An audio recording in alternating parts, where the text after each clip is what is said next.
can. Cool. Yeah. Thanks for coming. Welcome, one and all.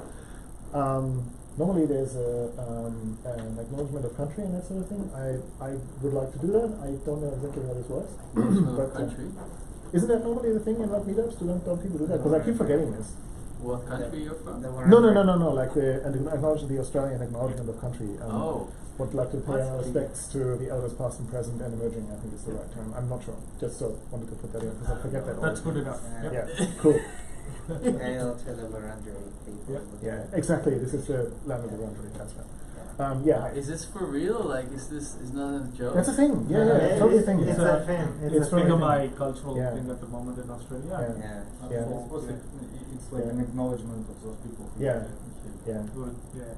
It's real.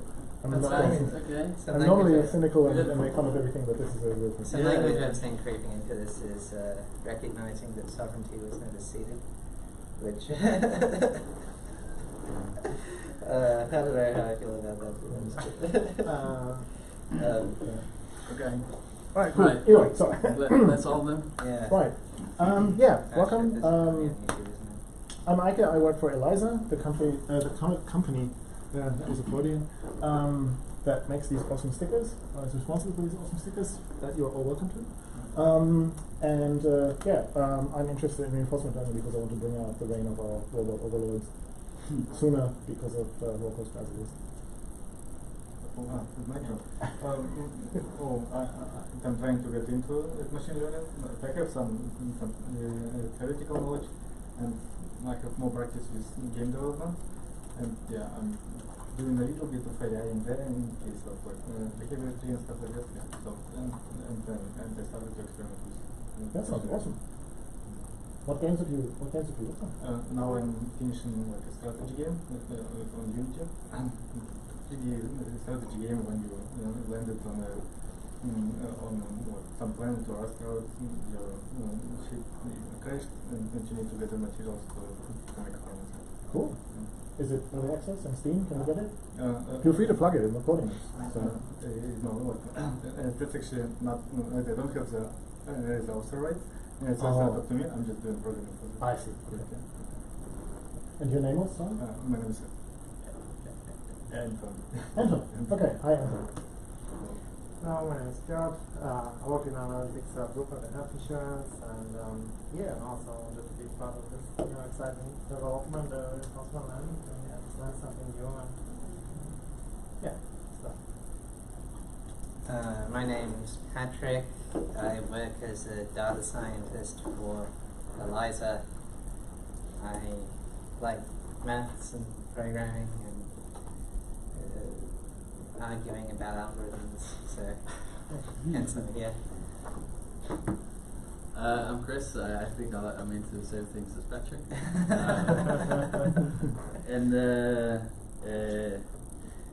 So I work at Microsoft. I'm doing I work on the Windows Defender stuff. Is it still live? Yeah. Facing out? Oh no! Okay. No, it's ramping up. It went 5x. Right. Nice. Good. I'm Deep. I'm a network engineer.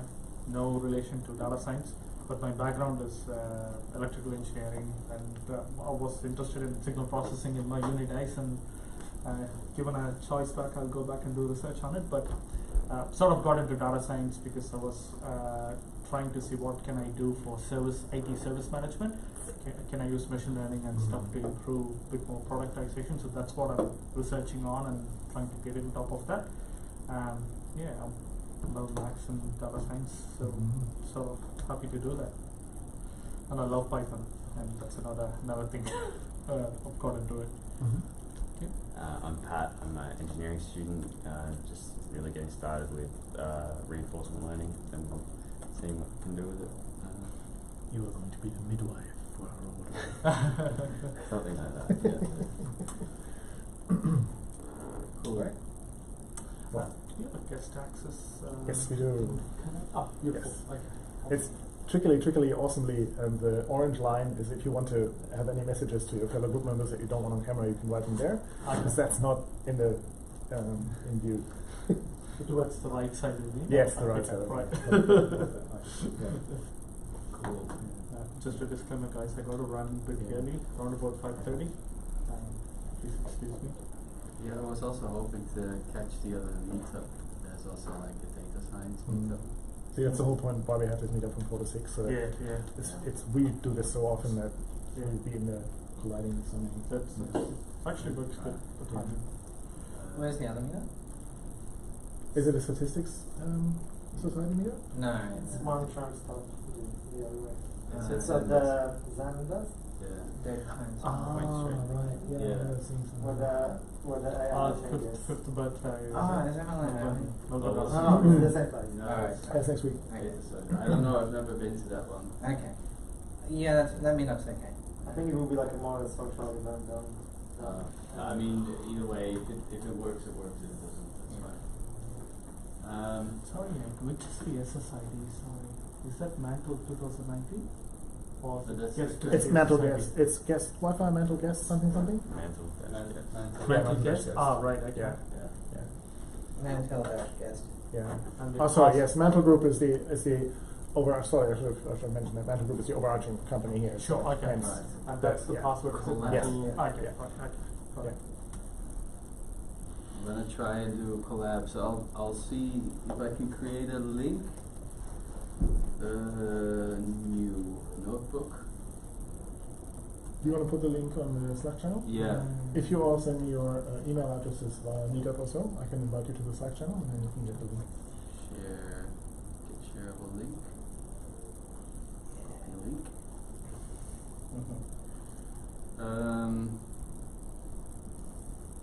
I don't know the Slack one here. How do I It should be on the website.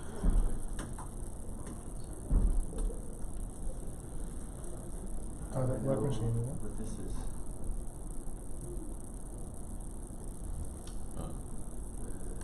Find Is it a teaching thing or it's just a Slack. no, meetup thing.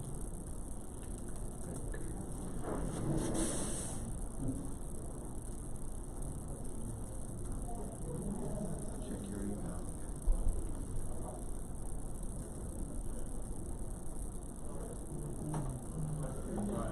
Hey! Ah, hello.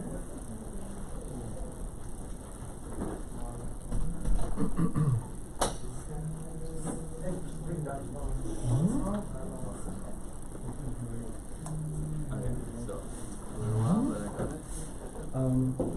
I'll just put my email address on the wall there so that you can send me an email with your email address or with the email address that I invite you to the Slack channel with.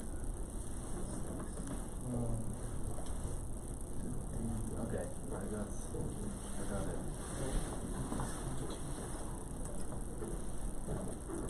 In general, Beware, there's 2 Analyzer on purpose.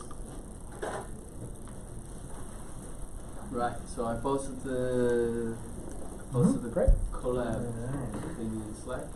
Mm-hmm. Okay, let's see if I can screw up Chris's tour.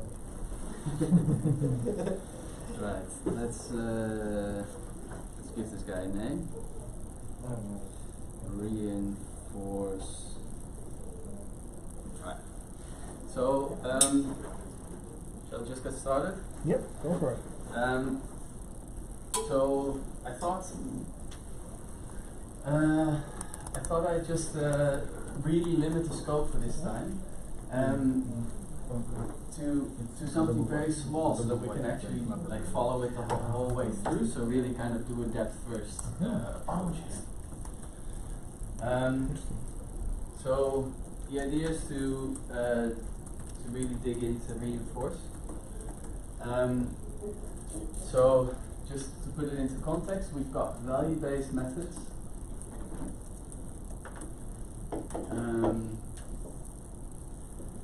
For which we have a queue function that tells you for each state action pair what is the expected future reward.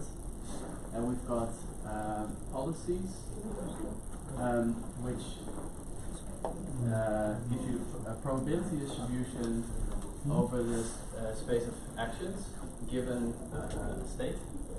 That's what we typically call a policy. And there are kind of two ways that seem very similar but can be very different as well, of how to pick the next action. So you can pick the next action according to something you derive from Q, or you can pick the next action by just sampling directly from Pi. So what we're going to talk about today is really in the context of the second. So there's something that policy methods can do that value-based ones can't, is when you have some sort of continuous action space. It's really hard to compute a sort of artifacts of the value, but you can't just say what's the best action, but you can say do this with this probability. Yeah. Yeah. So in that case, you would be learning the parameters of the distribution. Yeah. So the simplest algorithm in the class of policy-based methods is called reinforce. And what it really is, it's a Monte Carlo method combined with policy gradient. So we can kind of go into however much depth we need to. I think I'll just do this really quickly. I don't want to spend too much time on it. Because eventually we want to get there. So eventually we want to actually implement the whole thing from scratch without using any libraries other than a function approximator library. Well, and the actual library that implements the environment. But relatively from scratch. So I'll have AI join the RS Exactly. no TF agents or whatever. No, exactly, nothing extra. Yeah. Right. So before we dive into this, I'd like to sort of tell you why I'm interested in sort of explaining this, why I think it's interesting to talk about in the first place. So the main thing that I've been trying to do is I've been trying to come up with a way of sort of organizing the whole sort of I guess field of reinforcement learning to sort of create a taxonomy in such a way that you can actually implement a nice library from it. Because what we have now, we have a couple of packages that basically are all centered around the notion of an agent. Now what is an agent? An agent is something very general. So first of all, I think, does it make sense to show like what an environment is and how that works? Well, who's unfamiliar with the concept of the environment? Who doesn't immediately know what it means? You guys want to raise your hand if you know what a Markov decision process is. Yeah. Alright. So okay. Okay. So maybe let's first set the stage a little bit, because otherwise the rest of it isn't going to make sense. So so the environment that I really like to use that is very, very simple, but is still sort of complicated enough to actually have to implement a few things, is the frozen lake, and I actually choose to use the non-slippery frozen lake. So anyway, so yeah. let's so you've got the link, so you can just kind of read along. Send me an email on that email address up there, so I can invite you to the Slack channel, so you can get the link. Right. So from Shamelessly plugging our Slack channel. auto compilation. Oh, what did it say? Connect. Initializing. I don't know what that. Right, it's working. Toy text and then frozen lake. Usually the way you create an environment isn't this long, but this is because I'm cheating. So my environment I'm going to define as the frozen lake. frozen lake, and where I say I don't want this guy to be slippery. Okay. Let's see if it worked. End.render or something. Right. So so these environments have a couple of methods. The first method that it has is has the reset. So I'll call whatever this guy returns, I'll call it S. I'm going to call it S because it turns out that what it returns is actually the state. You don't have to really type the code itself because you can just read along on the collab thing. It doesn't refresh on the collab on the local machines yet. Oh. I'm looking at Anton here, and it doesn't actually. But maybe is there like? Maybe if I does save it? Does it distinguish cells or something? Do you have to extend execute Yeah, a maybe cell? if you can do it in separate cells, like you got Is it something like that? Oh, I see. If you reload the page, So if I create a new cell, there we go. I think we might have to. I think we might have to refresh it. Yeah. I'll do Oh, Control yeah. S to see Yeah. saving. So it's up to me to refresh the page. Right. Okay. So the first thing this environment does. So Gym is this package that has a nice interface for Markov decision processes. And a Markov decision process is basically where you go step by step. You look at, you do something and then you observe the state. You do something and you observe the state. And you observe not only the state but also the amount of reward that you get at each step. So it's really like a step. So if somebody says Markov decision process, what you should think in the back of your mind is a stepwise process. That's it.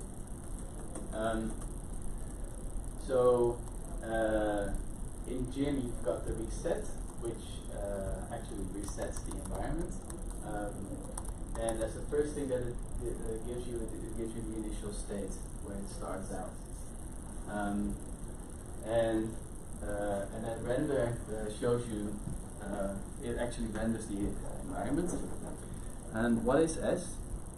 S is just an integer, and it starts at 0 here. So there's nothing really special about this. I love the dot string for this environment.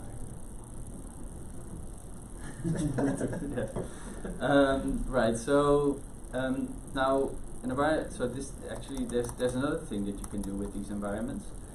So you can get the next state, a reward, and then two other things. If you take an action with a certain, if you take a step, but in order to get take a step, you need an action too. Now, I happen to know that the actions are stored here as well. Right. Let's just create a dictionary. That will be useful. Right. So just paste it in here. Let's hope I can do it. I can't do multiple specs. That's a shame. So I'll just map this to letters to just get an interpretation of these things. So this is D. This is L. And this is R. Right. So what are these actions? Let's print it out. These actions, as it turns out, they're just integers. Right? Nothing special about them. So now let's say we want to move right. Then what we get here is a transition. And if you're interested in what's this next state, or what do you expect it to be, it's moved one step to the right, and as it turns out, the way these states are counted is from left to right, and then row by row. So 0, 1, 2, 3, 4, 5, 6, 7, 8, 9, 10, 7. Right, so just an integer. So that's the next state that we end up in. the reward is the R is the reward that we get in the meantime. And the way this environment works, this is called the frozen lake. It's not frozen in this case, but so it's a 4x4 grid. You start at the top left, so that's the S state, and you need to get to the G, to the goal state. And you're allowed to walk over the F's. If you hit an H, which is a hole, you die. And then the environment is done, you get no reward. If, on the other hand, you manage to get all the way to the goal state, you get a reward of 1. That's the only reward that you're getting. So if you re-render the environment after you take a step, you can see what happens after you go right. Yeah. So the environment render is quite nice because it doesn't only tell you what the current state of the environment is, but it also tells you what the previous action was. The action that actually led to that state. So you're not getting any rewards for not falling into the hole? No. If you fall into the hole, you're just done and that's it. You just Which is 0 as well. It's also 0, yeah. You could have defined that as a negative reward because dying is bad, but in this case it's just getting to the goal state is the goal.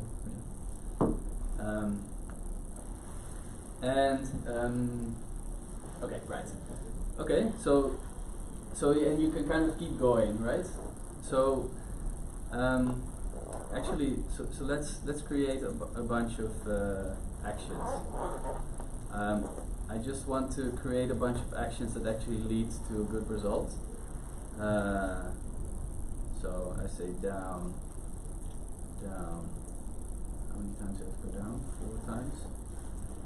And then I have to go right. Is that right? Right, down, right. So this will be. So let's take these actions. So I'll just say for A in these actions. What we're going to do is we're going to so first of all we're going to reset the environment again.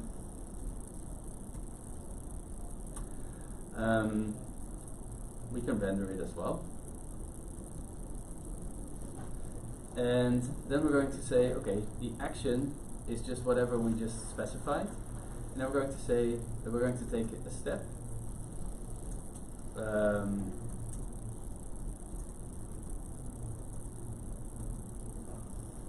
And we're going to take this action, the action that we specified.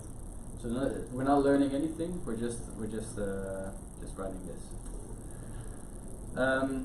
Now. Print reward. What's that? Print off. Yeah. Okay. So this is kind of what we're after, right? So here we printed the reward as well. Let's put 2 spaces in front of it to make it look nice.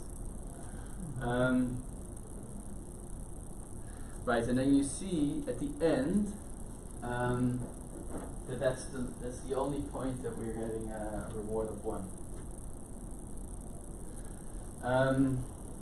Now, another thing that all the environments give you is whether or not from this step this was the last step. So whether the episode is done.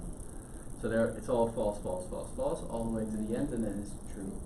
So that tells you that you can, for certain things, you can then start processing things, for instance, or you can do. Anyway, it's good to know whether the episode is still ongoing or whether it's done. So in a whole, you would have a reward of 0, but a done of true. Yeah, exactly. What do you keep in info? What's that? What do you keep in info? What am I keeping? What for? What's in info? What's in info? Oh, info. Yeah. So info is empty, I think, in this case. Oh, right. Actually, it's not empty. That's the probability of a random action. So it's a transition probability, isn't it? Yeah. So we said slippery is false. Yeah. but if you've got slippery is true, then this is the probability that instead of taking the action that you chose, the environment will just fuck with you and say, I'm not going to do that, we're just going to do something else. So that's that probability. Excuse my French. Does it show you, if it's slippery, does it show you the probability for all other actions or just for this single action? What's the... I think it's just an epsilon. Oh, I so see. it's just like the probability of taking a random action.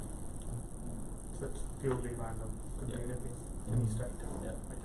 Have you found out like an alternate slipperiness where, you know, like slipperiness is implemented as low friction, so you have the probability of continuing on the direction you created last time?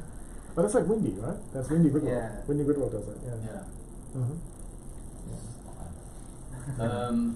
Right. So that was so that's really quickly the context that we're working in. So the context here is like the fancy word for this MVP, Markov decision process.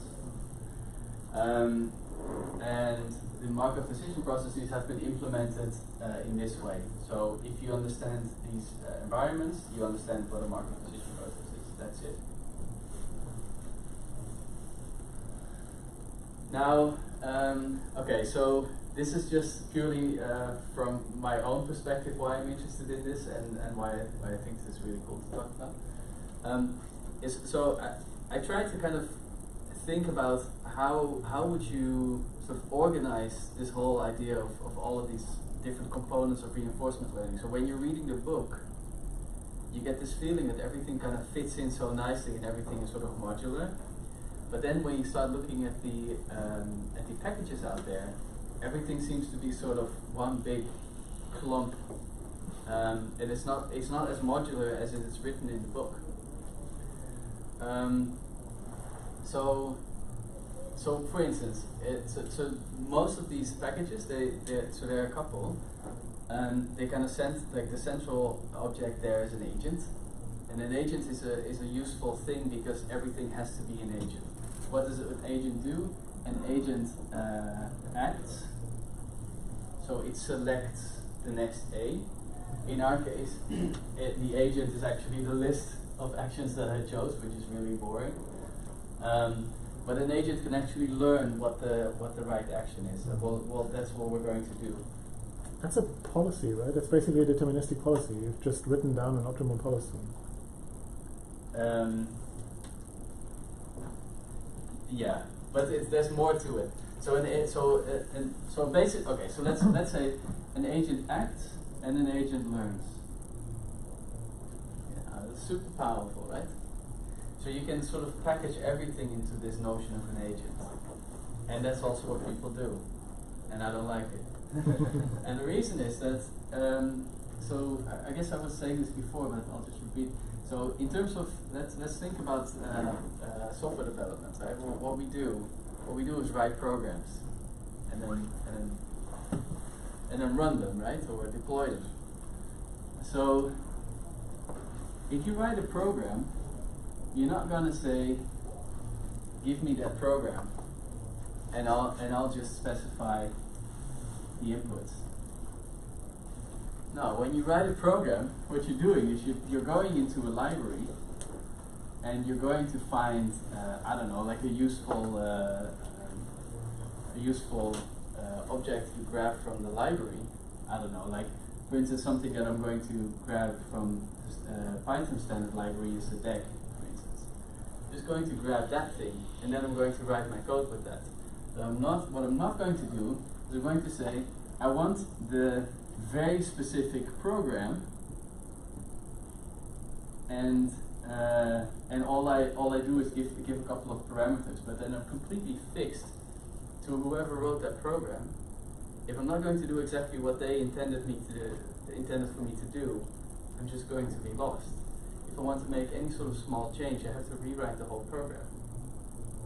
So now we only have the current state is you either have a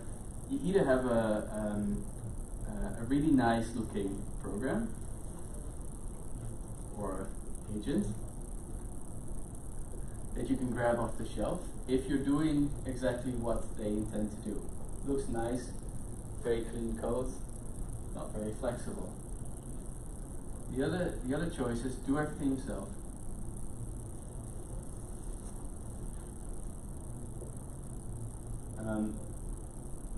And there's something in between, which is to fork this and to also to make changes. And this is actually what people do right now. So this is the state of applied reinforcement learning right now. It's not very pretty.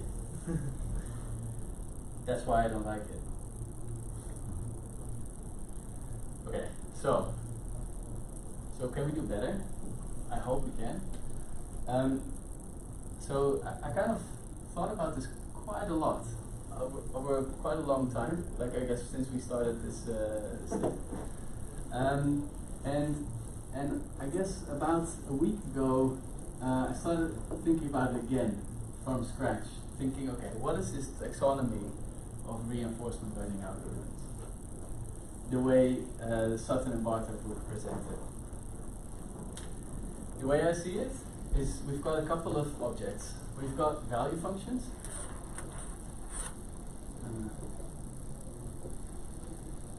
And we've got policies.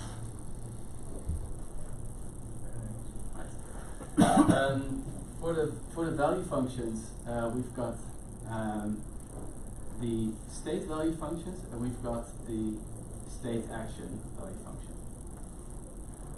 This allows you to do control, which means picking the next action, and this doesn't, but it can help in doing control. Now, what are the properties about these things?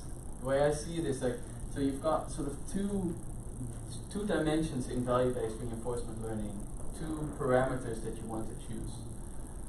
The first parameter is your how much you want to bootstrap. I'm just going to assume that you know what that means because I'm not going to explain it. This option you need to pick in both Q and V. Q has an extra option that you need to give, which is what I'm going to call an update strategy. And the update strategy for value-based reinforcement learning, so what I've chosen are these three: SARSA, Q-learning, and expected SARSA. When you do n-step bootstrapping, you can have basically your pick of either one of these three at each step. And when you do, so this in particular is a nasty one because it's off policy. So if you do this n steps, you have to actually take the propensity ratios into account. Quotients. Yeah, quotients. Right. That's value functions. For the policies, so we've got value-based policies.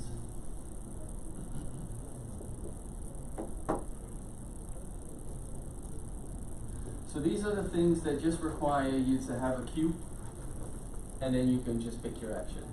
It doesn't require any other parameters other than if this is epsilon greedy, then you have to provide epsilon. But there's no generic. If you have your queue, that's it. So an example would be epsilon greedy. That's kind of the example. The other example would be what's it called? Softmax or Boltzmann. Yeah. Right. So epsilon greedy, just for everyone, is you take the best action. I mean, you want to say that pi is a function, but yeah, I don't want to get too bogged down on that again because I feel like we've covered that many times already. Right. So there's value-based policies, and then there's sort of direct, sort of what I would call updatable policies. So these are policies that are very similar to these guys, except that they have a little bit more structure. In particular, you can just directly update them. So you can just update them just like you can update value functions. Now, this also has an update strategy. Because they are updatable, they have an update strategy. And the strategy, sorry, it's a bit ugly. And the examples that I would take here are the different loss functions that you can define. So you can do like your standard plain vanilla policy gradient. Another popular one is TRPO, and another one would be PPO. So these are sort of the update strategies for policies. And that's it.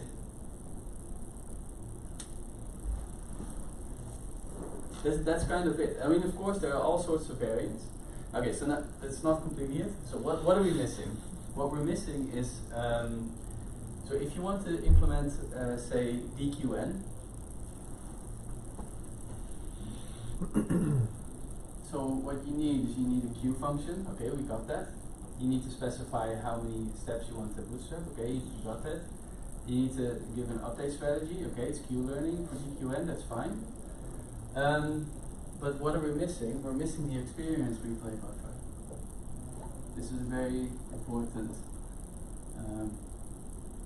extra thing that we need. Otherwise, it just doesn't converge. So how do we implement that? We've just got something else. So we've just got an extra, say, module. I guess in terms of Python, it is an actual module. And then this guy can just have different kinds of caching. So they can have, so experience replay is a specific kind of caching.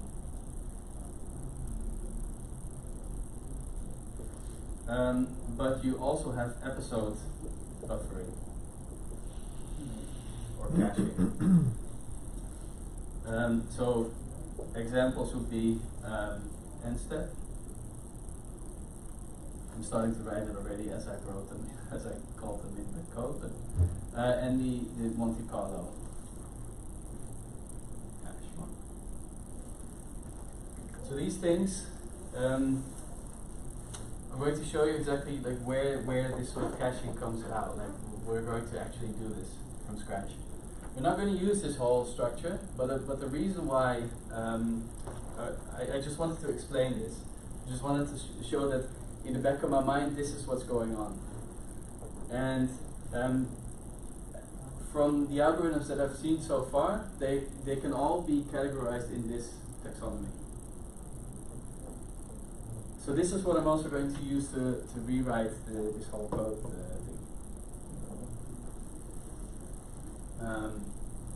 So there's a package that I'm working on that I'm rewriting for the third time now, which is called Kris Holsheimer. And so stay tuned because one of the branches is completely different from all the other ones. Isn't experience replay buffer and episode cache similar to, related to one another in the sense that Q-learning and Sarsa are related to one another, where Sarsa just happens to be Q-learning with the policy of target and behavior being just the same all the time. And at least in the theoretical model, you don't have to fix your Q values for the gradient update and that sort of thing. So isn't the episode cache just a particular form of experience replay buffer that has a structured memory as opposed to the single step and then random sample? Yeah. Yeah. Okay. Yeah. It's more like a addressed version of it. So this is just a very short-term caching, and this is long-term caching. Yeah, you're right. That's basically what it is. I don't know. I think cache and buffer. I think buffer is probably a better word, but I'm going in caching. Anyway, right. So that's kind of the taxonomy. I hope you like to see this, because to me I think this made everything so much easier because it looked like this big gigantic field of a lot of different options. But this is basically the idea, and then everything else, like for instance, Monte Carlo tree search are just sort of modules that you can then sort of throw at this, but they don't have to live in the same space. So I think that's the thing that's nice about it. Something like self-play or Monte Carlo tree search.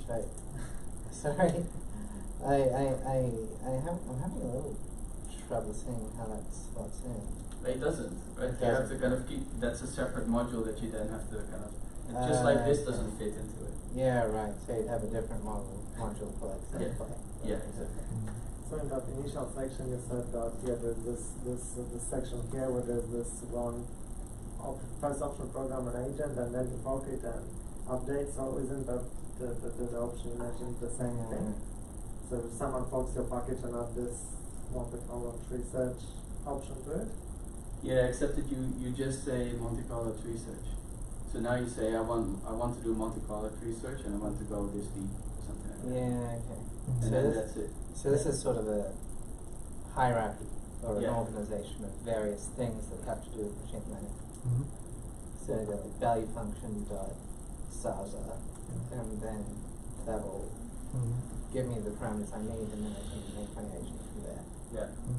So what were the reasons you had to start from scratch with your package? So was it the structure wasn't correct, or? Yeah, the structure was just, so I started with another kind of object, which is the algorithm object.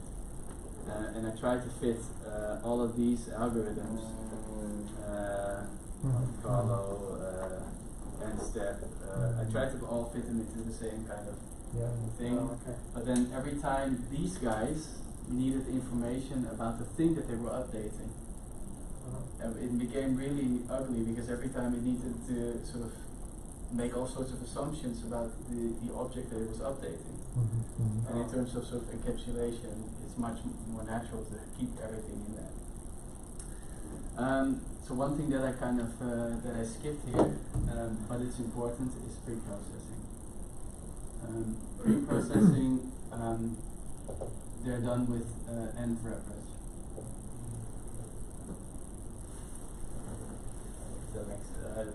If it makes sense, if it doesn't make sense, forget about it. The environment does it for you. Yeah, or you write a wrapper so that your environment does it for you. But I've got some standard wrappers. Right, okay. So, sorry, that took a little while, but and it was also a little bit of a tangent. So we've got. Do you maybe want to Yeah. take a quick 2-minute break for Yeah. people to stretch their legs and grab a refreshment or something? So Yeah, maybe maybe that's a good idea. let this Yeah, because then we can actually settle get started with reinforcement. and kick into it. Yeah. Yeah? Is that alright? So all of you who came a bit late, there's a drinks fridge just outside, an official meetup hosted by Eliza and Metal Group, so feel free to grab. There's soft drinks, alcohol free, as well as really nice beers, if you're into that, which I am, and I will demonstrate how to do that. Yeah. Notice how I start looking for the points.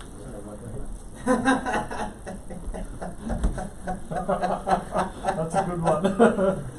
I hate it, but it's your mind starts to think that way. The PowerPoint cognitive Yeah. style. You're institutionalized. Honestly, if you create a new slide, the default is to create a bullet point. Right, Yeah. That's fantastic.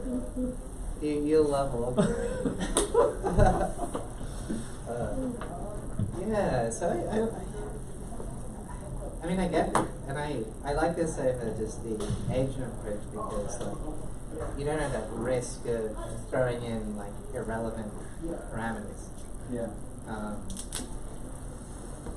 feel like there's no code reuse here though. There's you want some sort of lens where I want to say, like, where does the function approximator fit inside here? Yeah, good. Okay, that's exactly what I didn't want to talk to Right. everyone about, Okay. but I definitely want to talk to you about it. Okay. Thank you. So it doesn't, is the answer. So for the implementation, so this is sort of what's happening under the hood. Right? Okay. From the implementation point of view, it looks very different. Because this is how you read the book, and this is how you write the code. Right. so we've got a couple of things. So we've got this v function. We've got a q function, but we've got two types of them. So we've got type 1, and we've got type 2. And before I tell you what those are, then there's also the updatable policy. Updatable policy. Yeah. And they all kind of they're kind of the same. They take the same input, sort of. So what this guy does is it takes a state and it maps it to the address.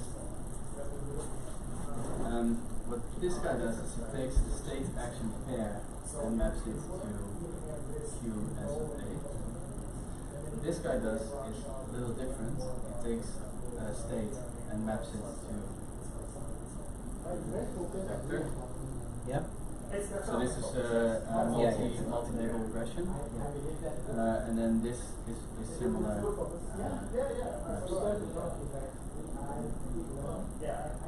Using the same notation.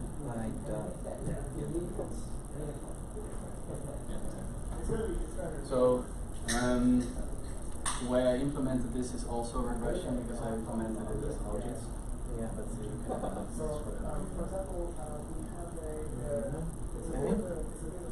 So then really in terms of the output here is just 1. Output here is also a scalar, and here it's a number of actions.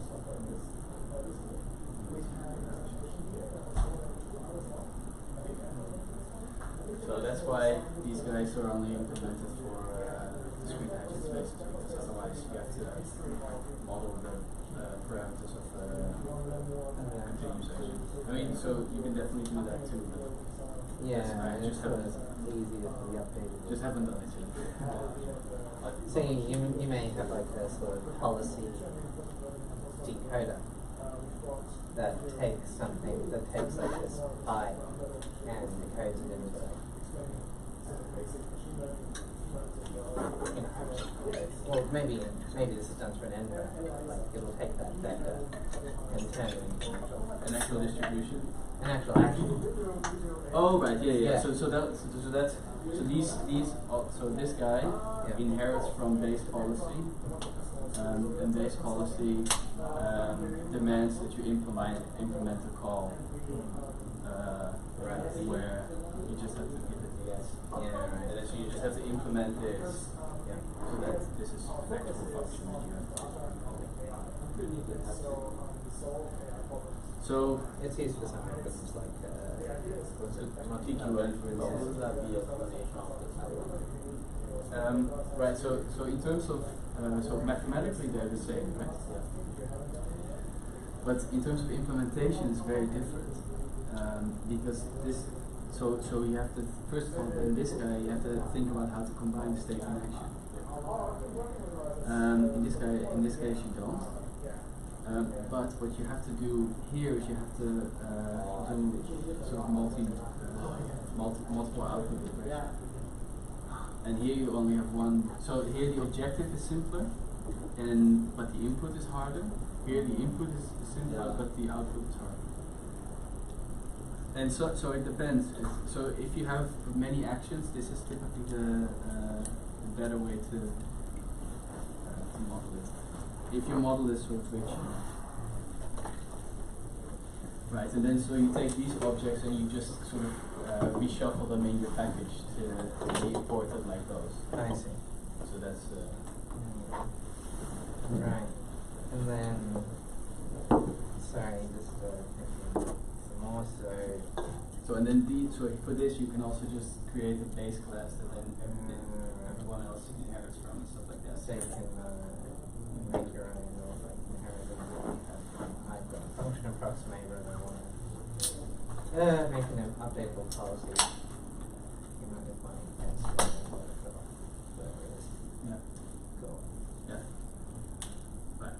So that's I was planning to not talk about that, but Okay. of course this is in terms of implementation, feels very nice. Yeah. Because this is Yeah, precisely what you want to do, and then Yeah. you kind of reshuffle. So you just do a bunch of imports from the function approximators submodule to the value functions and the policies module.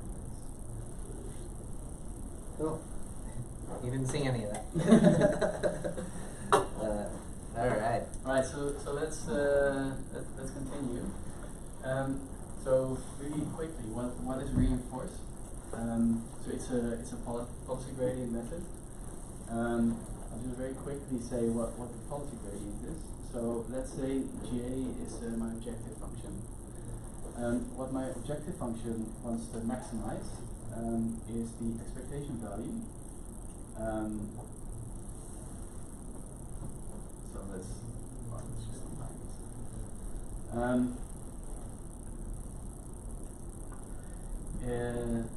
haven't really looked into this, so I might be making a mistake, but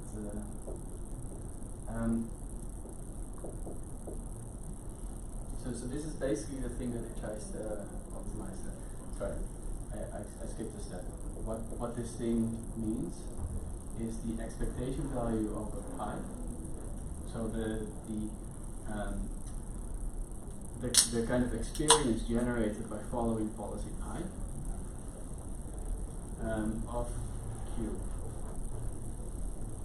So that's really so this is the density of states, which implicitly depends on pi, and this is the value that also implicitly depends on pi, but only implicitly, not explicitly, which is very important.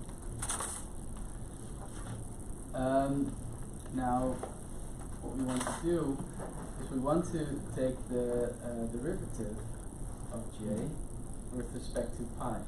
And how the hell do you do that? First of all, it's a vector value thing, so how does that work? Well, it's kind of straightforward actually. You can kind of work it out. One of the things, so you can, so let's say, let's go one step back. Let's say I've got a value an objective function that depends on the parameters theta. And where do these parameters appear? They appear explicitly here. So that's actually the way this is often written.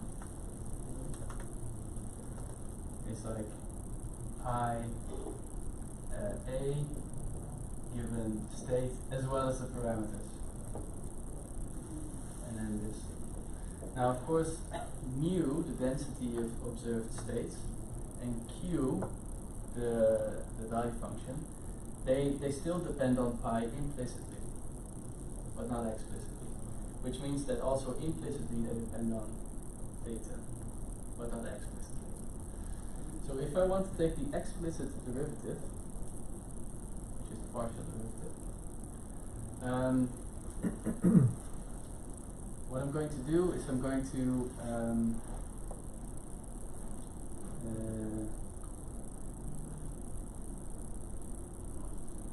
so I'm just going to pull this in. So I'm just going to just forget about the dependencies, because I believe you can see that. So that's really the structure that you have there. I'm just going to omit all of the. Actually, that's not a good idea. Now there's a little trick. The little trick is if you take the derivative of a respective function and you divide by that same function, that's the same thing as taking the derivative of the logarithm of that function. Now, so this is just a little trick. So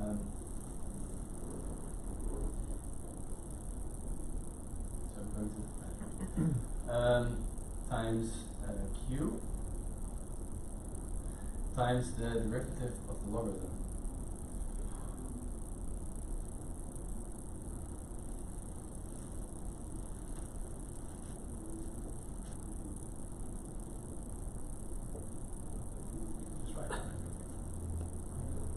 So I just use this little trick here.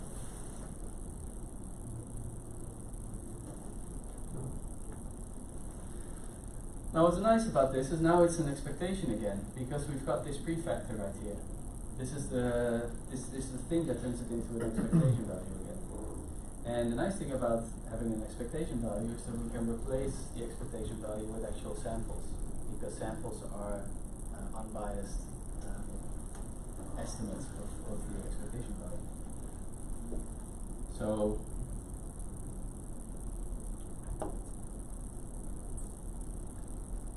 this is often also written with nabla, right? Because these guys are typically vector values.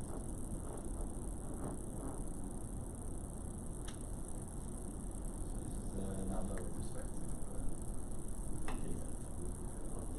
This is the loss function. Sorry, this is the gradient of the loss function. So what we want to do is, if the way we want to, if we want to do gradient descent, we just follow our usual update rule. So this is, let's say, ordinary gradient descent. It's the old one plus gradient ascent, because this is an objective, not a loss, times. So that's whatever sits here. Times some step size. Now, of course, you can have all sorts of fancy variants of this, but this is basically the idea. What you do in practice, in TensorFlow or in Keras, is you define what you call a stop gradient on Q times the log of pi. So this is in TensorFlow. Why do you do that? Well, you do it because, so this is the loss, or the objective. Actually, let's make it a loss. So that's because we have to do that. Why do you do that? Okay, so if I take the derivative of this guy, stop gradient means don't do anything, don't calculate gradients with all the gradients of 0 on this. So it treats this as a constant, whatever this is, and then it's going to calculate the gradient only on this guy. And what do we get when we get that gradient? It looks exactly like this. So this is called a proxy or a surrogate loss.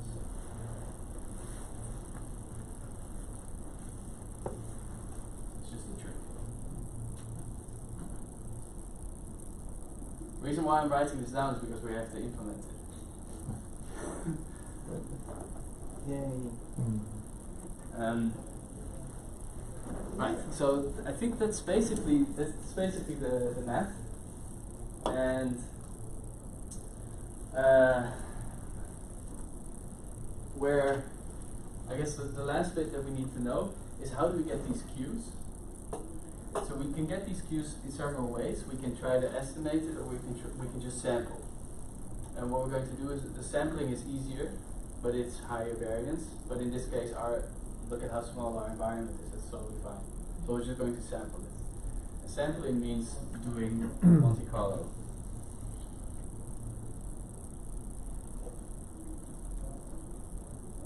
Right.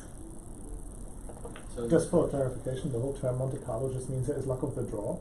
It's not. It wasn't developed in Monte Carlo or anything. It just means that it's a completely random process that depends on what results we will get from the environment that we have no influence on. So there's nothing special about Monte Carlo in any way. It just means that it's luck or random. Okay, we've got about 40 minutes. I think we can do this. Yay. Right. I know you can do this, Kris. So right. So how do we get started? What do we need? So we need two things really. So the first thing we need. So let's say what do we need? So we need a way of caching what we see. caching our episode experience. And we also need a function approximator.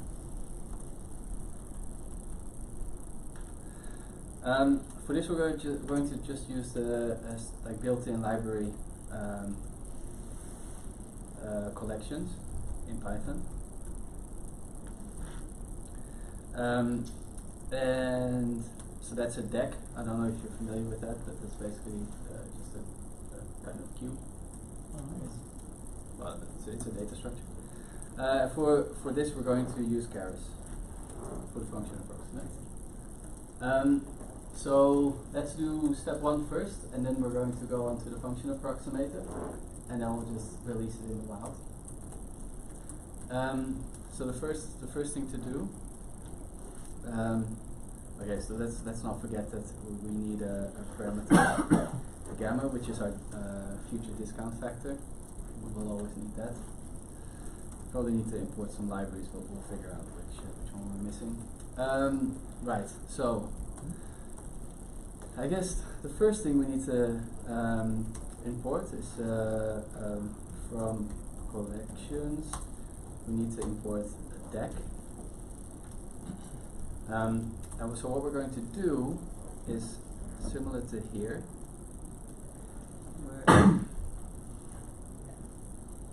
Where did the rest of my notebook go? That's all. That's all, yeah. That's all it was. Oh, here, sorry. I'm just not very familiar with this. Sorry. Okay, right. So, so we need to add these things to this deck. So what is it? Does everybody know what a deck is? Python? Yeah, it's just. So yeah, exactly. So you can pop both from the right and the left, and append right from the to the right and the left. Cool. So it's other than that, it's pretty much like just a list. Why do you need it? Like you pop 0 at the same speed as using a deck. Actually, we're just going to pop from the right and append, so we just can use a list. We're going to use a list. Oh, cool. You can just pop 0 with one. Well, don't you like List. you want to pop from the left and append to the right? You can Well, pop in this 0 case, I as want well. to pop from the right because the way I'm going to pop it from the stack, right at the rewards. Oh, right. It feels, yeah, you can do it either way, but Alright. right. So let's call it C for cache. So what I'm going to do is I'm going to append. What do I need? I need the state, I need the action, and I need the reward that I got. And that's it. That's about it. I'm going to stop rendering now because we don't need this right now. And then, so it's always good to put this in, even though our A's right now don't need it. So if we're done break, and then S, the next S, so prepare for the next episode. What's this? So now let's see what our list contains. So it just has the state, the action taken, and the reward that we got. Now what we're going to do is we're going to just pop from this guy. So we're going to say, so state, action, reward is pop. So popping means that you're popping from the right. So in this case, we're going to pop 14 first, and then 10, and then 6, and then 2. And what's important is the way we're going to collect the return is we're going to initialize it as 0 from the start, and then we're going to define it recursively. So we're going to add R, and then this is what we needed gamma for. And then so let's just print this. So we've got S, A, and G is actually what we're going to use to do our updates. So let's say I'll just print D first. sorry, didn't call it D anymore, called it C. So here you see, so this is actually what we record. This is the episode as we record it. And this is the episode as we play it back. So we play it back in reverse order. And what you see, so basically what we're doing is we're taking this little bit of signal that we got at the end of the episode and we're kind of smearing it all the way out to the beginning of the episode. So we're kind of smearing it all the way out. That's really what you're doing.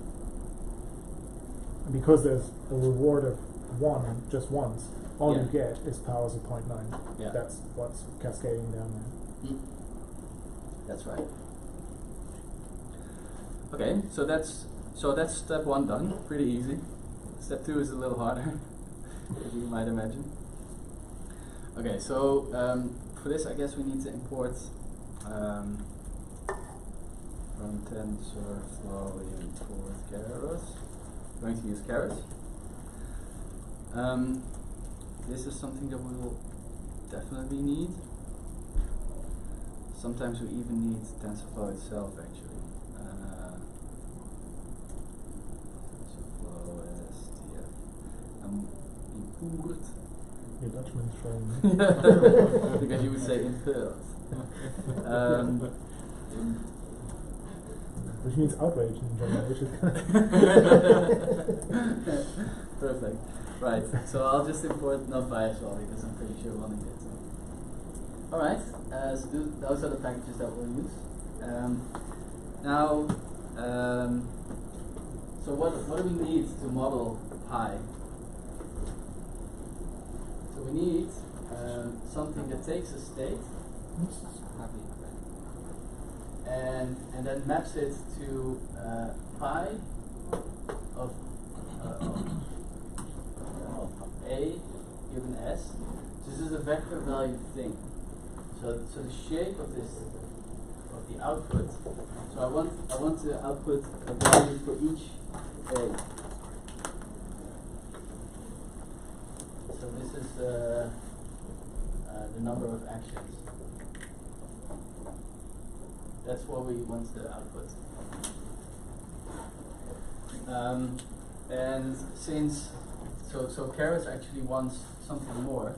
It wants I'll use uppercase S to denote batch quantities.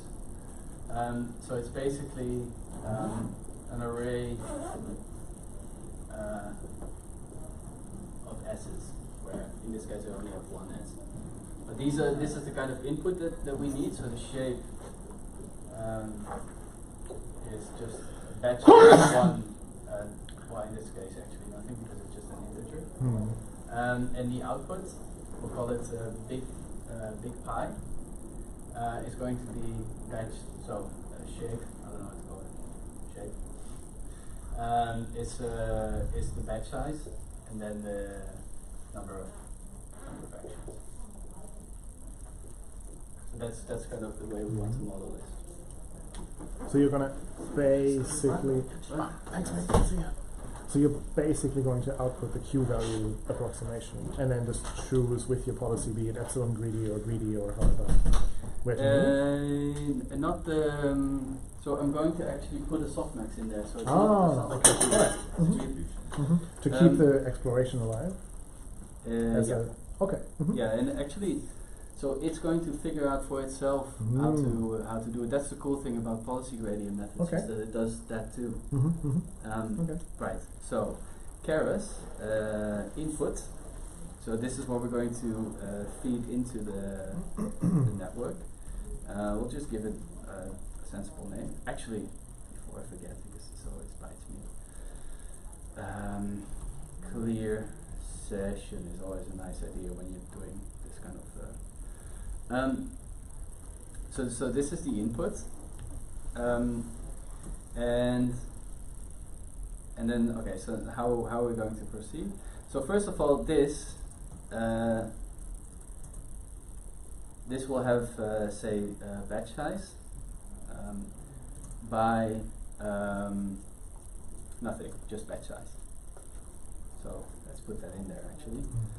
Shape is nothing, because it always ignores the batch size in Keras. and the D type is an integer. Okay. Now there's something that I already know, so I'll just put that in there too. You might be wondering why I'm doing it, but it will make sense later. But that's to create an extra input, which we'll call G. And this is of type plot. Right. Now, so in order to create this mapping, we need a model to do that. So let's first create one-hot encoding, because this is just an integer right now. So we need one-hot encoding. So we'll call this one-hot is a layer. So it's Keras layers.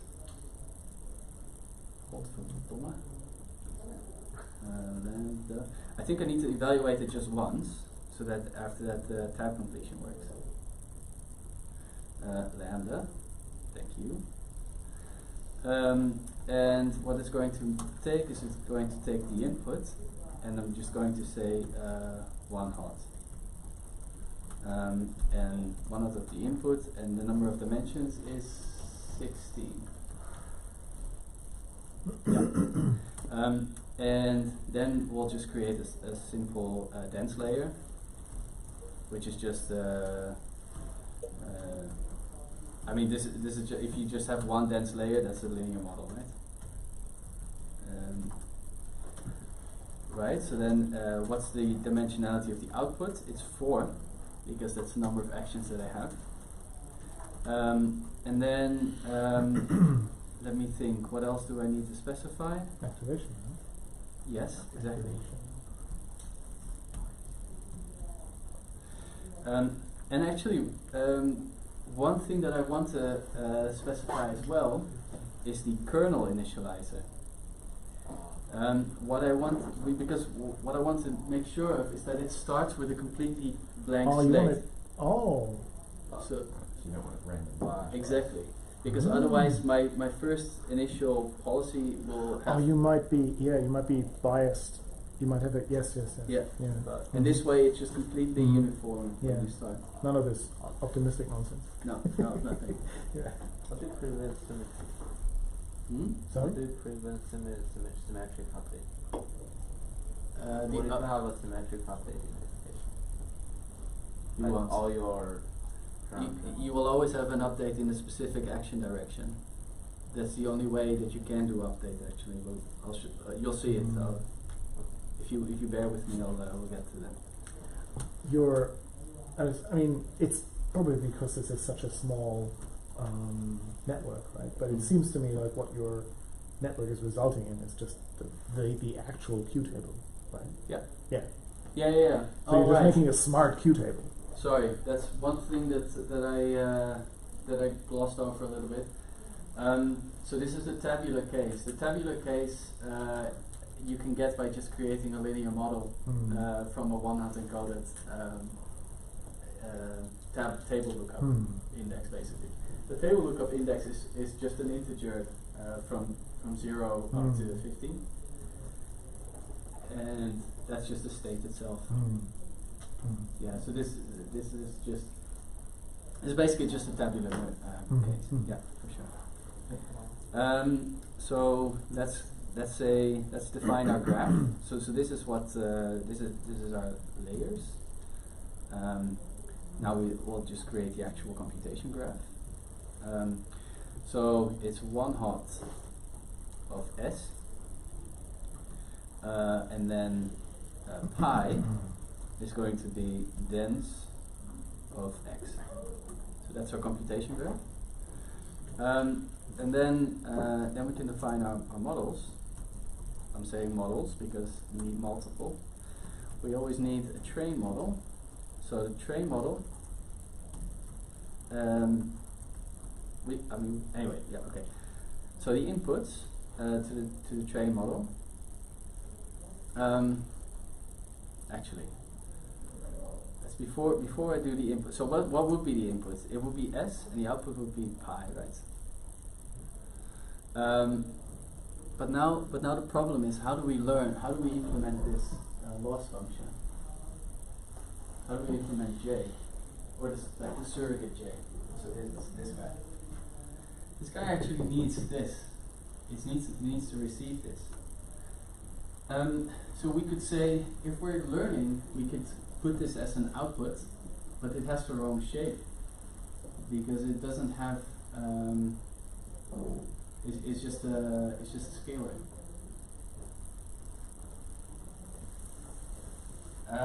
Anyway, there are different ways to implement this. And I think this is really the bulk of the complication that we have here. So what is a loss function? So in order to create, so I'll just show you where we're going. Module dot compile. So what we want to do is we want to say, okay, my optimizer is let's say Keras optimizers SGD. I mean, it's such a simple network, it doesn't really matter. I am old school. But then we also need to say what we're optimizing.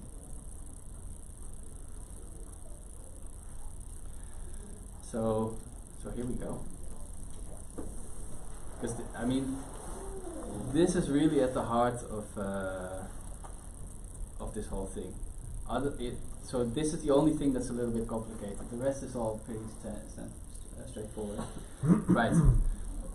So what do we do here?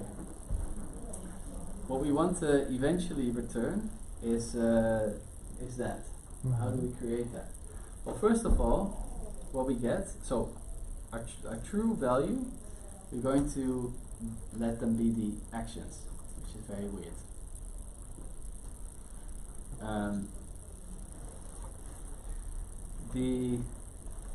Actually, I can experiment and do it a different way. Yeah, why not?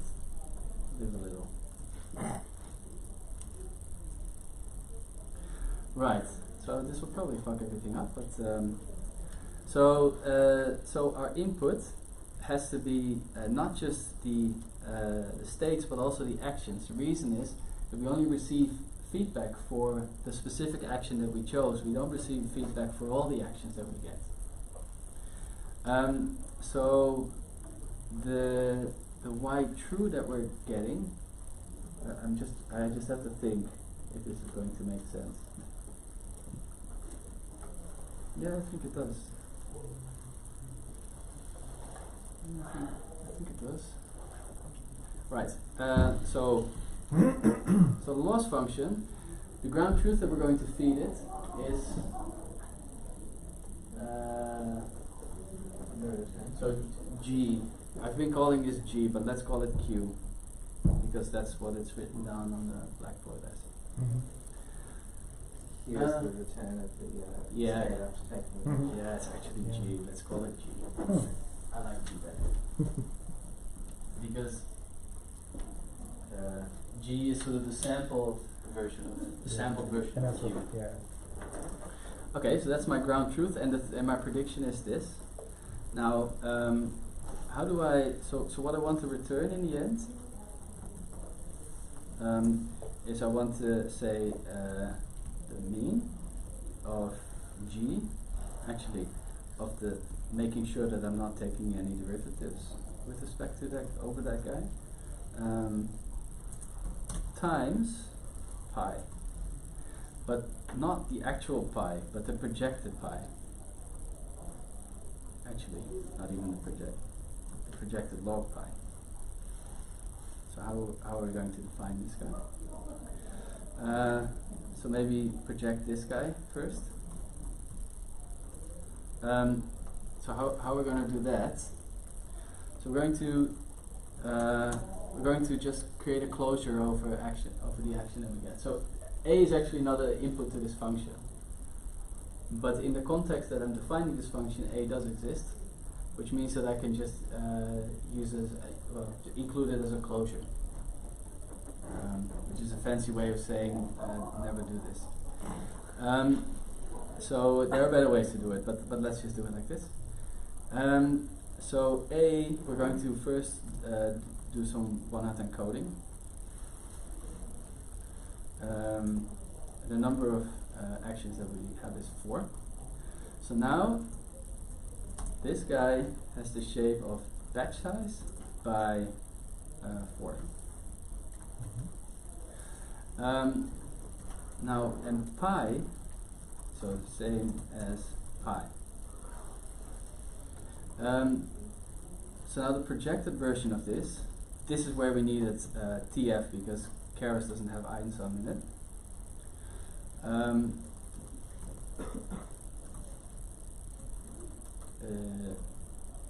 Okay, I'll just write it down first and then see if that makes sense to people. Does this make sense to people? What is Einstein? So it's the Einstein summation convention, where you sum over repeated indices that are not on the right hand side. So I is the first axis, j is the second axis, and so both inputs, a as well as pi, they have the same shape. And what this means is it means multiply and reduce by summing.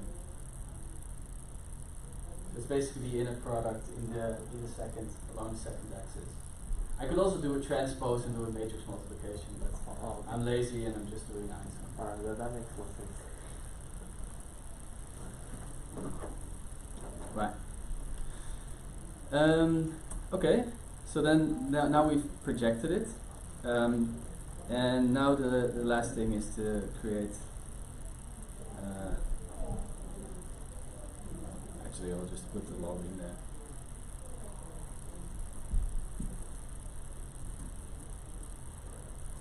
Okay.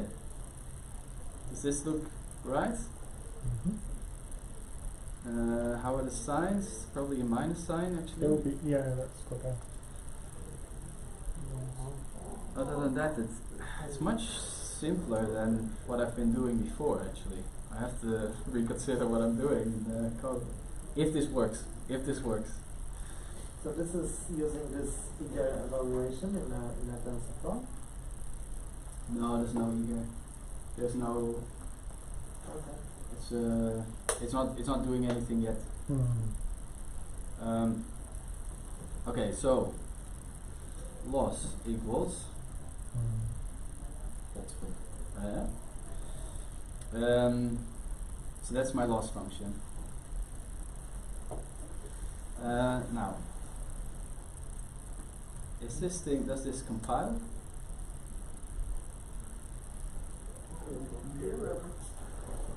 Reference before assignment.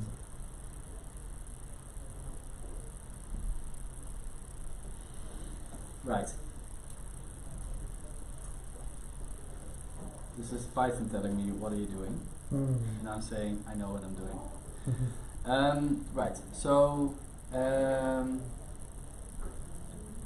well, actually, I'm better off probably. I think that's call to action or something. I'll just call it one hot. Yeah. That's probably better.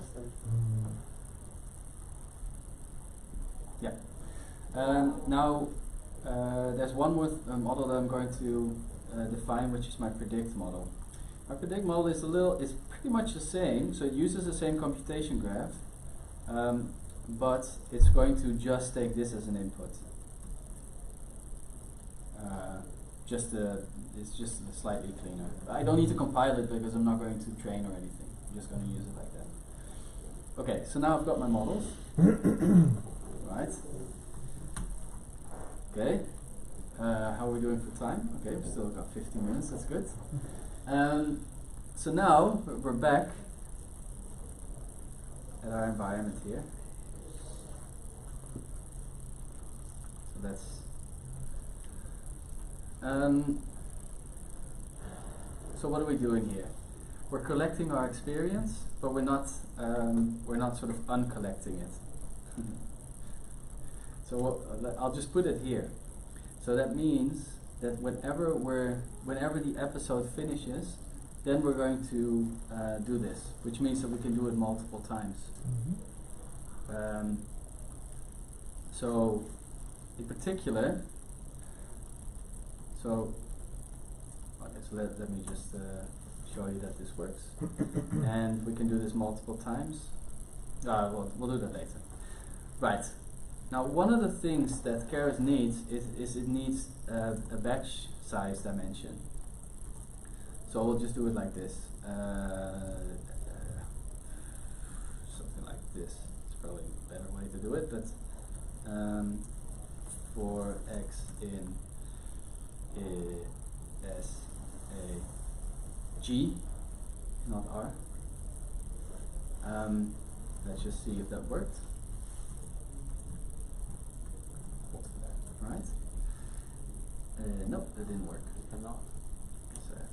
Oh, it's nice that they admit that they're not having anything to tell you, but just send you straight to Stack Overflow. Right. So this is so now we just added an extra dimension.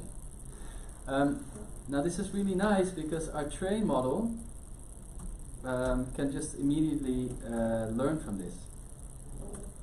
So we could just say train on batch S, comma A, G. Okay, now this is where I really want to cross my fingers because I'm just scared that it's going to choke. Ah, okay, great. Okay, so that is much simpler than I thought before. So so what did we do? We kind of cheated here, right? We just included A while it's not it's not input to our function. That's how we cheated. Mm-hmm. You sampled the one way. Yeah, so okay, you can do it explicitly, which would be better actually. So let's say I have got a loss that depends on A, and then I'm going to take my loss function, and then I'm going to say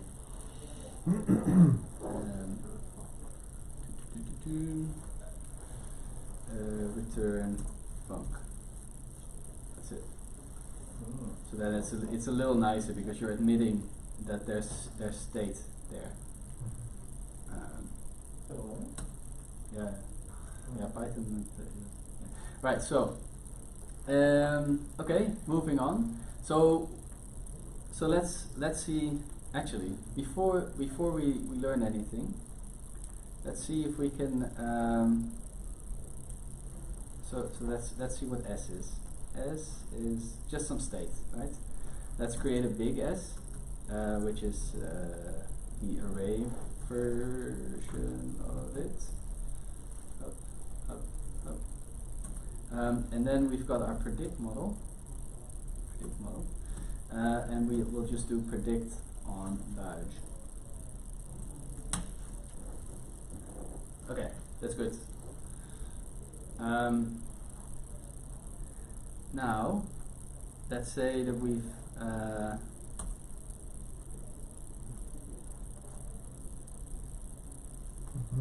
so we've learned something. There is some signal that went in there and is coming out now. Whether it makes any sense, I don't know. But anyway, so and also, by the way, so this is going to be the parameters of our Dirichlet distribution, right? So our big pi. Actually, that's it. Defined, yeah. Little pi will be just the first of them. And then this guy just sums to 1, so it actually is a probability distribution. Isn't that a multinomial? No, it's not a multinomial. It's definitely Dirichlet, the categorical distribution. What's your prior? What's the parameters of my distribution? I mean, Dirichlet is a Bayesian model, right? No, a model isn't a Bayesian or a frequentist. A model is just a model, right? So it's after. Yeah, right. It's a categorical distribution. It's called, or Dirichlet is the same, right? So, right now, okay. We're still selecting actions by just walking over the actions that we pre-selected. Let's stop doing that. So let's say at most we'll just take 30 steps in the episode. But what we're actually going to do is we're going to select A from this pi, actually. Okay, so what do we need? We need to first, well, just copy over what we have here.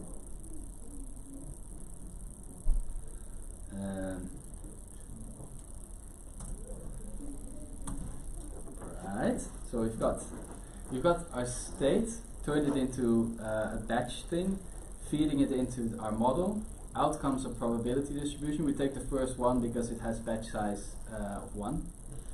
And then now these are the parameters, the probabilities of our categorical distribution. So what we're going to do is we're going to say, okay, we're going to just sample. We take a random choice over actions. What are our actions? Well, they're just 1 of 4. So this is 0, 1, 2, 3. And then what is the probability? We'll sample with pi. So that's our action. Okay, let's see if that makes any sense. Does it blow up? It doesn't blow up, so that's good. So now we'll just do this multiple times, because from one episode we can't really learn, because it has to sort of, by chance, it has to learn to do the right thing first before it actually learns how to do it properly. So we'll just run it like a few hundred times. And so every time, I think, let's just see if that makes any sense, if it blows up or not. It doesn't, so that's good. So now let's run this one more time, but now with the render. So S is actually we don't even need that. Let's just say n.reset, n.render. Actually, we do need it. Then we will just say 4t in. We'll just take a maximum of 30 steps again. We'll say if done. Then we'll just break. But we're not going to learn anymore. So we'll just copy over this little bit of ugly code that selects the action. Right? And then we'll take the step, so that's s neg, actually that's just s, our done info is n dot step of the action that our model just picked. Actually, you know what? Let's just take the arg max. This guy. So we'll actually take a greedy step here. If you're using the choice function, does that mean you don't need epsilon greedy? No, because the way we model is dictated by pi. So pi is really the thing that gives us the probabilities of selecting each category, each action. Yeah, but that still has some exploration in that, right? Yeah, but it has the exploration because it starts out completely at random, and it learns sort of as fast as it needs to learn what the best action is. Okay. So it's like the exploration, exploitation is handled by the policy itself. That's the cool thing about the policy gradient method. Is that I mean, it doesn't always work perfectly because you can still overfit, but yeah. Can we get back to this loss function thing? Sorry. I just want to. Yeah, right. Awesome. Because this is the moment of truth. Yeah. So if it's yes, okay. And interestingly enough, it has a different way from what we originally taught it. Yeah. Oh yeah, that's right. There are multiple optimal models. Yeah. Cool. And that kind of makes sense too, because the other way is it's easier to fall in the hole, maybe. Yeah. Yeah. Yeah, I think the probability is probably smaller if you go through these three. Yeah. Because you can go like this, but also like that. Whereas on the other way, you're sort of passing through this gate of doom. Yeah. Maybe it's the first thing you learn. Right, so we can also plot the probabilities. as that's we've got 2 more minutes. But also, yeah, we can also just leave that. But basically, you'll see that so it's just picking the greedy actions here. So that will be the actions.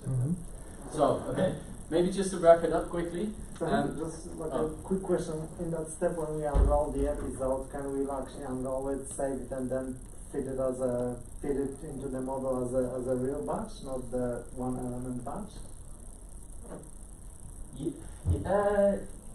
Yes, but you get very different results. Oh. Yeah. So I was playing with this a few days ago, I think. So you get very different results. So it actually works much better if you roll it out one by one. Okay. I don't know why. Interesting. Yeah. So it still gets to the same the same solution, but much slower. Maybe it goes in the loops, and this is like helps to stop it from going into loops from like a states. Yeah. Yeah, because you depend on sort of where your policy takes you. So like with this, you sort of always know where you are. Whereas if I understood, you're throwing the later ones in, it sort of doesn't really have that eligibility trace on it. No, I think yeah. I don't have a very good understanding of it. When you're doing it like this, you take sort of very, very small, stable steps. But when you're putting extra stuff in, they're kind of out of whack. I think it's just So a it's matter really of about the encoding mini it. batch size Yeah. here, right? Like how small do you want your mini batch to be? I don't think I follow it. Patrick, you wanted to see the laws? Yeah, I'm just Quite happy with this actually, much better than so there's a couple of things going on here, but I was just wondering if you could explain how functional loss works with Keras. Yeah. So the Keras loss function expects a function that takes 2 inputs, y true and y predicted. So this is what you feed into the train on batch output slot, and this is what comes out of the computation graph. But it does that under the hood. So all that you get to do is you say this is a function that you're going to use. Right. But what you also what's under your control is what you're going to feed it as ground truth. Right. So and this can be very non-standard, like this, for instance. Yeah. Right. So this. And in the past, I actually did it the other way around. I took G as input and then took A as the thing that fed into the loss function. Yeah. So with this stuff gradient guy. Yeah, it's not really necessary. That's not necessary. No, Okay, cool. because it's so. But very often this guy actually comes out of your graph too. Yeah. Right. So you want to make sure that. So if you do bootstrapping, for instance, this comes out of your computation graph too. So you want to make sure that you don't. So we pass in. So this train model. So we have like this input vector, and we can pass this input vector into loss, and then our function is sort of a closure that's acting on the tensor that we passed in. Yeah. Actually, I remember why I did it the other way around. Right. Now. Okay. The reason is, so if you do it the other way around, if you take G as your input and A as the thing that you train on, G can come out of your computation graph. Here you can't do that because you always have to feed it into the train on batch function. Right. So that's why you're better off doing it the other way around, which is uglier. But anyway, in this case, this is much better. Right. Right. So you train with the return of time. Yeah. Yeah. So I guess I just want to quickly sort of summarize what we've done. We've taken some complicated mathematics and turned it into an actual working piece of code. I think that's the first, the main thing. but also to say like, okay, you can start with something very complicated, very non-standard, and Keras can just handle that. It has all the flexibility it needs to do that. So Keras is really nice to use in this case, even if it's a very lightweight problem. Keras is still a very nice package to use for this. If you have to implement it yourself, it's really annoying. Like it's,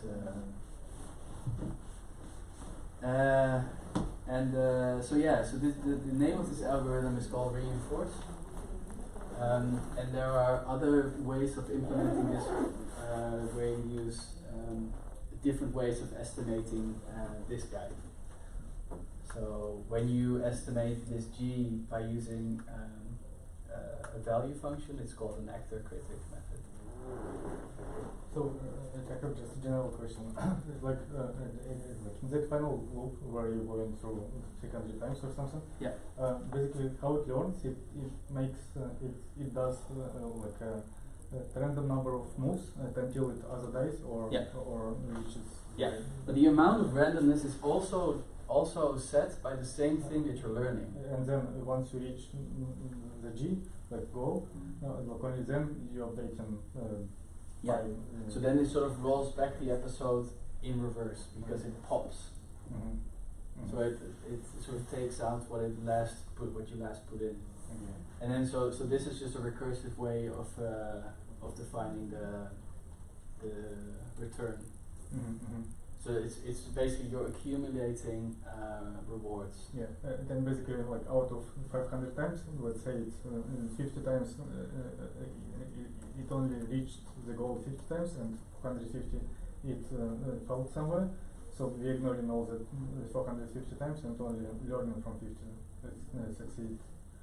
No, it learns from everything. From everything. Yeah. So even if it's 0, then it will that's also input. Yeah, that's why you have to do it quite often. Like 500 is a ridiculous large number for such a small environment. We only have 16 states. It's ridiculous. So it's I mean, we probably can get away with doing it with fewer steps, but it's still, I mean, it's quite a lot of steps. If you die, you get 0 reward, so that will reduce the probability of actions that you took. Okay. Yeah. But the good thing is that so the more this thing is learning, the higher the reward is that it gets to see. Yeah. So this the more you're learning, so the more you're learning on this pi, the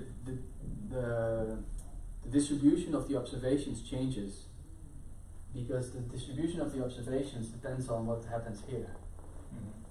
So it's like, as you're learning, you also get a different view of reality. So it's going to, like, more often, it's going to find the right path. And then, so that's going to be the, so so the distribution as you're going also changes. Sorry, just to so as you learn more, you sort of survive longer in the thing, so you get more information to then learn more with. Yeah. And it's so in the beginning you just keep falling into the holes. You get nothing. Yeah, you get nothing, and then at some point you learn not to do that anymore, and then it probably learns that in this picture here, like what Fatcher was saying, it's basically you've got, so if you look at the number of paths that are possible here, like let's say shortest paths, it's this. But if you go round the other way, you get this, but also this. So you get an extra choice. So you get a slightly bigger chance of success if you go the other way around.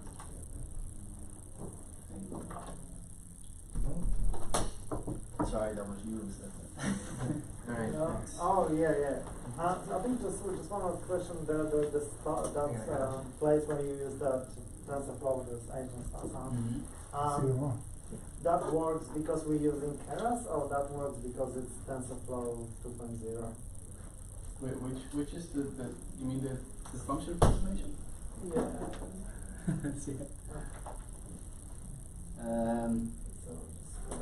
This one? This one, yeah. So, this is like an outside of the, we're calling TensorFlow outside of the graph and there's no like a session.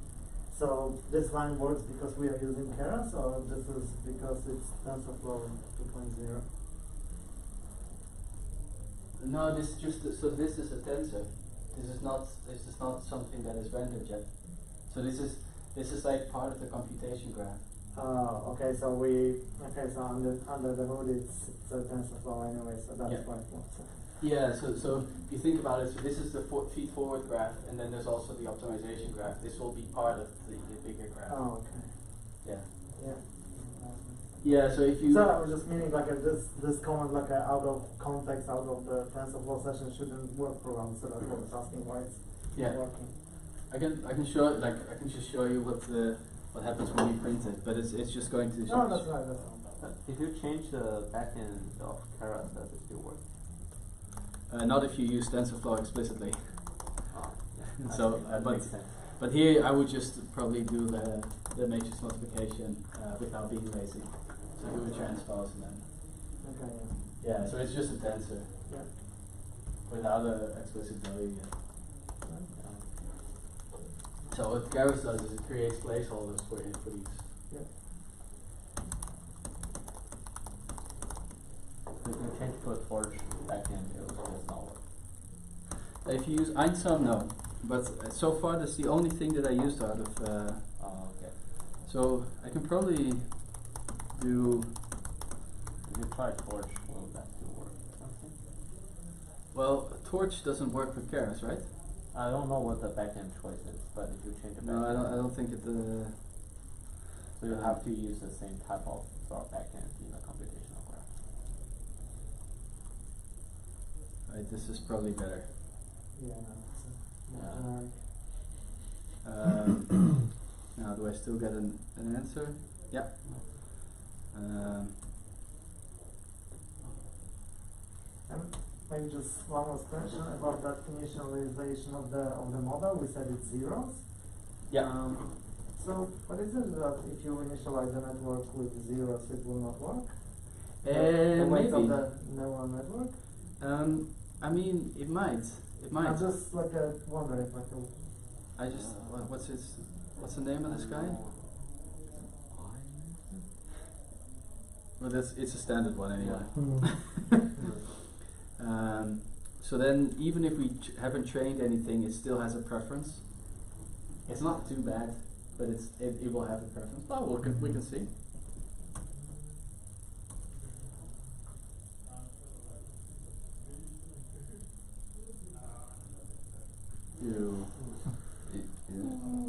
Isn't it the same thing we were sort of talking about before? Like you've given it an initial policy, and so now like it's using that to explore, and then it learns on that, and it which can't. could be the wrong thing. Yeah. Just ends up in a ditch. Yeah. I didn't know it was going to be this drastic though. Is it because you're too greedy? Then you're not willing to make random choices? Yeah, but I feel like at this stage I should be able to get to do blended, yeah. Is it stuck in some local maximum? I mean, we could try to learn it some more. So you have maybe check the weight. Oh, So eventually, it takes longer. it just takes a bit longer. Yeah. So it was probably almost already there, except that because I took the greedy step. Yeah. Yeah. So. No, it did take a slightly different route. If this was like a more complex environment, like that would be more important. Yeah, that would be very important. Exactly. Yeah. Yeah. All right. Well, that's really what. So what I tried to do, which I didn't really completely succeed at, was try to limit the scope to really only talk about reinforce. But because this is my little, I guess, pet horse, or how you call it. Hobby horse. Hobby horse. That's it. Yeah. I just wanted to talk about that too. But so basically, it's just reinforce. So is that notebook gonna stay on Colab like that, and we can just basically put the, because if you're okay with that, I'll put that on our YouTube channel, and then that's all right. we'll put the link to the Colab notebook. Like, can you make a default notebook that people can copy or clone? Yeah. Yeah, maybe I'll something? just I'll just download it and then just post Yeah. it offline. Mhm. And Yeah, you can just okay. use it anywhere. Yeah, and then we'll just This use call that app is pretty good. This is the first time I'm using it, but it's quite Yeah. it just works. Mhm. And it's got like all of the packages already in there, so Mhm. it's even got GPU nowadays. Mhm. I had a long time ago. Oh yeah? Yeah, I used it from a year ago. It always Oh, already okay. have Well, that. this is how behind I am. Anyway, I was always I always wanted to use my own machine for whatever reason, but I might just switch to this now. Yeah, it looks nice. Right. Thanks, Chris. Thanks. Cool. Thank you. Yeah, thank you very much.